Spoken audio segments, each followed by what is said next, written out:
The first time I saw her again, she was standing at the end of the driveway, wearing the same perfume she used to leave on his baby blanket 10 years ago. She didn't knock, just smiled. A lawyer stood beside her, sharp suit, sharper silence. "Long time," she said. Her voice hadn't changed, still light, still dishonest. I told her he's upstairs. She looked around the house like she'd built it herself. "He's 16 now?" "Yes, and doing well, I hear. Exceptionally well." That's when I noticed the envelope in her hand. Legal papers, thick, heavy. Money had its own gravity. She wasn't here for him. She was here for what he'd become. 10 years ago, she left him on my doorstep with a single note. "He's too much for me. Don't call."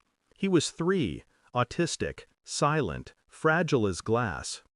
Everyone said he wouldn't make it past middle school without professional help. I became that help. Every night I sat beside him, teaching him how to read emotions, starting with mine. He rarely spoke, but he watched. He remembered. Last year, he built an app, something about emotional recognition for neurodivergent users. It went viral. Investors, media, 6.7 million in 3 months. And now she was back. Mother of the Year, with a lawyer. She called it reconnecting. I called it digging up graves. When she left, she didn't just abandon him. She abandoned me too, her brother's wife, the one who cleaned her messes. Now she wanted rights, custody, half of what wasn't hers. Our lawyer said the truth might not matter. Biology usually wins. I didn't sleep that night. I just sat at his desk, the glow of his code flickering against my skin. He didn't understand what was happening. He just asked, "Is she staying?" I said, "No." But I didn't know if that was true. The next week, I started digging, quietly. Her lawyer filed for custody, claimed I had no legal authority, that I was just an aunt by marriage. But she'd forgotten what silence can teach you. While she was gone, I'd learned patience, control, how to build truth one piece at a time.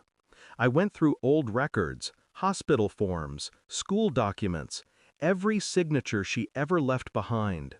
Her son, my boy, was born under a different name, one she'd changed before disappearing. The hospital listed no father, only a man's initials scribbled, then scratched out. Something clicked. I found the old phone I'd kept from when she stayed with us briefly after his birth. Back then, she'd borrowed my charger, my phone, everything. I scrolled through backups, recovered deleted texts from 16 years ago. A man named Caleb. Messages like, "He can't find out," "Not yet," and "Tell your brother the kid's his if you want, I'm gone." My blood turned to glass. She'd told my husband the child was his. He died believing that.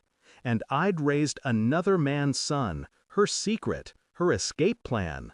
The DNA test arrived 2 days before the hearing. I didn't need to open it. I already knew. But I did anyway. Negative. He wasn't my husband's son, not by blood. But he was mine. By every sleepless night, every meltdown, every whispered "I'm here." I waited until she arrived for the pre-trial meeting. She looked expensive, confident, like she'd already won. I handed her the envelope. "The truth," I said. She opened it. Color drained from her face. That's impossible." "It's yours," I said softly. "Your secret, not mine." Her lawyer looked confused. She couldn't explain without confessing, couldn't claim rights without revealing the lie that built them. She left the room without a word. The lawyer followed. That night she called me, crying. "I didn't mean for any of this." "You meant it," I said. "You just didn't think it would come back." She begged to see him. I told her he was asleep. She asked if he knew. I said, "He doesn't need to. He knows who stayed." Silence. Then a quiet sob. "You'll destroy me," she whispered. "I already did," I said. Then I hung up. The court dismissed her claim, No evidence, no rights, just a ghost of a mother who vanished twice. He never asked about her again. He kept building, coding, creating. Sometimes I'd watch him work, see the reflection of my own patience in his stillness. He once asked, "Do you ever get tired of saving people?" I said, "Only the ones who don't want to be saved." She sent one last email months later. No apology, just, "I hope he remembers me." I didn't reply. He doesn't remember her, and that's mercy enough. The night I deleted her message, the house felt lighter, quieter. Some truths don't set you free.